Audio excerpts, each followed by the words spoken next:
Baik, selamat bertemu. Salam sukses buat kita semua. Kali ini kita akan bersama-sama mempelajari atau kita akan membahas yang berhubungan dengan ROM. ROM adalah read only memory. Jadi memori ini kita hanya bisa membaca isinya pada setiap lokasi, tapi kita tidak bisa menulis atau mengganti isi daripada ROM. Kenapa? Karena ROM ini diisi oleh pabrik pembuat peralatan yang menggunakan ROM atau yang menggunakan CPU. Semua instruksi atau instruction set dari CPU dan semua perintah-perintah dasar dalam memprogramkan peralatan-peralatan tersebut disimpan di dalam ROM waktu dibuat.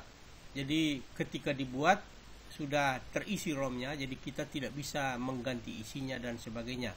Kalau mengganti isinya berarti ROM-nya rusak dan peralatannya juga tidak bisa dipakai lagi. Itu konsekuensi.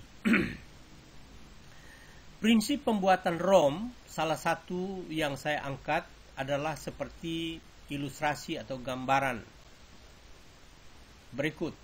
Kita lihat di dalam paparan kita atau slide kita ini ada sebuah rangkaian yang terdiri dari sebuah IC 74138 dan sebuah IC 74157 dan beberapa dioda. Dioda ini sudah barang tentu nanti dalam penjelasan akan tergantung dari kebutuhan. Kemudian ada 8 buah tahanan di sini.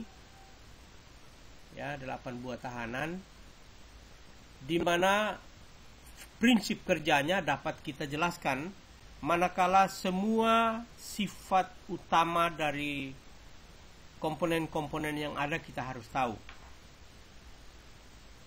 Jadi sekali lagi saya akan mencoba menjelaskan yang pertama kali sifat dari 74138 ini.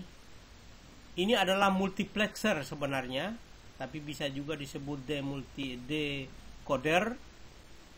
Multiplexer ini terdiri dari satu inputnya dan ada 8 buah output. 8 buah output. Nah, input ini akan beroperasi tergantung dari alamat yang ada di sini. Ini kalau dalam prinsip dasar multiplexernya ini adalah data select atau memilih data. Yang kalau dalam memori ini dijadikan alamat. Nah, bila alamat ini JKLM ini 00, maka yang terhubung dengan input, di mana inputnya adalah G2 dan dihubungkan ke ground, maka yang terhubung ke ground adalah Y0. Itu sudah sifat utama dari IC 74138 ini. Kalau 00 inputnya ini, ya, maka Y0 yang terhubung ke ground. Kalau 01, maka Y1 yang terhubung ke ground, yang lainnya bebas. Kalau 0011, maka yang 3 Y2 yang terhubung ke ground. Kalau misalkan 4 atau 0100 misalnya 0100 selectnya atau alamatnya ini, maka yang terhubung adalah yang Y3 atau Y4 dan seterusnya seperti itu. Jadi dia sifatnya antri bergantian tergantung kondisi sinyal atau logika daripada chip selectnya ini. Itu sifat utama dari 74138. Itu kita sudah pelajari di multiplexer sebenarnya. Kemudian yang kedua ada demultiplexer. Di sini ada 4 buah demultiplexer dengan masing-masing 2 input dan 1 output. Namun kalau ini rusak, ini belum tentu rusak dan seterusnya karena terpisah. Namun pengoperasiannya secara bersama-sama. Di mana kalau M-nya 0, maka kondisinya seperti ini. Ya. Outputnya akan terhubung dengan yang sebelah kanan. Kalau M-nya 0. Kalau M-nya 1, maka semuanya akan pindah. Switch ini akan pindah ke kiri, ini juga akan pindah ke kiri, ini akan pindah ke kiri, ini juga akan pindah ke kiri. Berarti yang menjadi output adalah ini. Ya. Jadi kalau 00 atau M-nya 0, select-nya 0, maka switch-nya ini beroperasi ke kanan. Berarti yang jalur kanan ini yang terhubung ke output. Itu yang kedua, penjelasan yang kedua. Ini juga kita sudah mempelajarinya. Jadi kalau ingin memperdalam lagi, silakan membaca multiplexer atau demultiplexer. Kemudian untuk tahanan ini hanya sebagai pembatas arus. Jadi saya tidak menjelaskan panjang lebar. Kemudian tentang dioda. Dioda ini adalah terhubung dengan 5 volt, ya, forward ke jalur Y0, Y1, Y2 dan seterusnya. Ada masing-masing ada dioda dengan arti masing-masing. Ini ada artinya ini. Nanti dalam penjelasan saya akan jelaskan secara detail. Ketika ini terhubung ke 0, berarti arus dari positif baterai akan terhubung ke ground. Berarti tegangan di sini kalau diukur itu hanya 0,5 atau 0,6 volt sebagai tegangan forward dari dioda. Kalau diodanya tidak dihubungkan seperti ini, seperti yang ada pada Y1, maka karena dia dihubungkan dengan positif baterai, ya, dan tidak terhubungkan ke ground, maka tegangan di sini adalah 5 volt.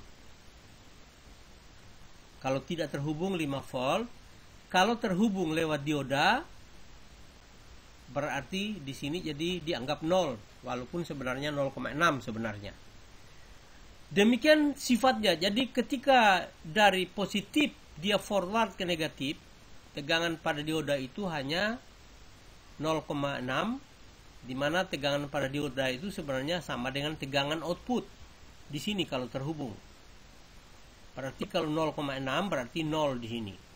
Kalau 1 seperti ini misalnya, ini tidak terhubung kemana-mana, ya, tidak terhubung, tidak ada diodanya, ya.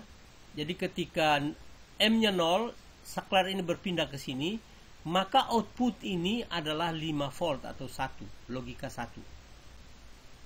Nah, demikian yang berhubungan dengan isi ini. Jadi kita tahu dulu fungsi masing-masing. Kemudian JKLM ini dia sebagai pemilih sekaligus sebagai alamat memori. Kemudian output A, B, C, D ini adalah merupakan data out dari ROM itu sendiri kalau ini menjadi ROM. Nah, kita lihat sifat-sifat kerjanya atau bagaimana logika di sini bisa terjadi. Ketika misalnya seperti ini, pada alamat 00 JKLM-nya semuanya 0, maka ini terhubung dengan A0, kemudian ini terhubung ke kanan semua, sehingga A0 ini mendapat tegangan dari dioda atau tegangan forward dari dioda, sehingga tegangan dari sini kalau diukur di sini ini menjadi 0. Jadi A-nya 0. Ya. A-nya 0. Kemudian yang berhubungan dengan ini ini sebenarnya A-nya juga 0 karena terhubung ke sana, tapi di sini putus jadi tidak ada masalah. Namun kalau di sini ini karena ini terhubung ke 0, ini ke 0, maka di sini 0. Kemudian ini juga demikian. Ini terhubung ke 0, maka di sini juga 0. Kemudian kalau misalkan ini tidak terhubung ke sana. Ya, ini tidak terhubung ke sana sehingga D-nya menjadi 1. Jadi D-nya menjadi 1 manakala semua KLM ini 0. Kita sudah bisa lihatnya. Seandainya berikutnya lagi, kita hidupkan ini dengan 0, 0, 0, 1 misalnya. 0, 0, 1 misalnya. Maka 1 ini akan menghidupkan yang Y, menghubungkan input groundnya dengan Y1. Kalau Y1, karena ini masih 0 tadi, ini tetap posisinya seperti ini. Kalau ini misalkan dihubungkan ke sana, berarti yang ini juga tetap 0 karena terhubung ke ground. Ini terhubung ke ground. Berarti D-nya juga 0, A-nya juga 0. Kemudian yang ini ya, ini tidak ada masalah karena masih tidak terhubung. Kemudian yang ini juga tidak ada masalah karena tidak ada dioda yang menghubungkan ke sini, maka ini menjadi 1. 1 di sini. Kemudian yang ini dihubungkan ya. Ini tidak terhubungkan ke Y lewat dioda. Tidak ada dioda yang menghubungkan jalur X2 ini yang dihubungkan dengan output ke dioda ke Y1 sehingga ini menjadi 1.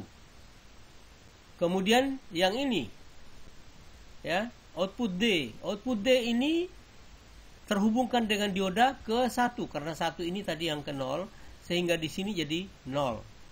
Jadi 0 1 1 0 manakala input gerbang atau demultiplexer atau multiplexer 74138 ini terhubung dengan A1 manakala alamatnya 001 atau L-nya 1. Dan seterusnya seperti itu. Nah, ini kita hanya membaca data yang sudah ada. Ya, data yang sudah ada. Nah, kalau kita ingin memesan ROM, berarti kita buat tabel JKLM-nya mulai dari 00, 0001 dan seterusnya. Lalu isinya apa kita tentukan, lalu kita kirim tabel kebenaran itu ke perusahaan dan perusahaan mengisi dioda atau membuat ROM seperti ini dengan mengisi dioda sesuai dengan data yang kita butuhkan. Nah, itulah proses pembuatan ROM. Jadi kita sudah membaca pengertian dari dioda yang ada, kemudian dioda ini terpasang sesuai dengan data yang kita pesan kepada pabrik dan sebagainya. Nah, ini tentang ROM. Jadi ROM itu sifatnya permanen atau non-volatile. Ya. Dan dia menyimpan perintah-perintah dasar dari sebuah peralatan atau instruction set dari CPU yang dipakai pada peralatan itu. Itulah ROM. Jadi dari bagaimana pengertiannya, lalu proses pembuatannya, salah satu proses pembuatannya dan prinsipnya, lalu kita membuat tabel kebenaran sesuai kebutuhan kita, alamat berapa, data apa dan seterusnya kita kirim ke perusahaan, lalu perusahaan membuat ROM untuk kita. Atau ROM itu bisa juga kita buat lewat kertas berlubang dan sebagainya. Ada banyak cara. Pada kesempatan lain kita akan bahas masalah kertas berlubang dan sebagainya. Kalau masalah memori yang dibuat dari magnetik, contohnya hard disk dan sebagainya, itu proses pembuatannya sudah pasti melalui perekaman dan sebagainya. Demikian untuk memori. Jadi kalau Anda ingin memperdalam apa yang berkaitan dengan memori, carilah artikel-artikel yang membahas memori, atau membaca file-file artikel-artikel atau tulisan-tulisan yang berhubungan dengan memori. Pada materi ini saya sertakan juga artikel atau pengetahuan-pengetahuan tentang memori. Silakan Anda membaca selain Anda mencermati video ini.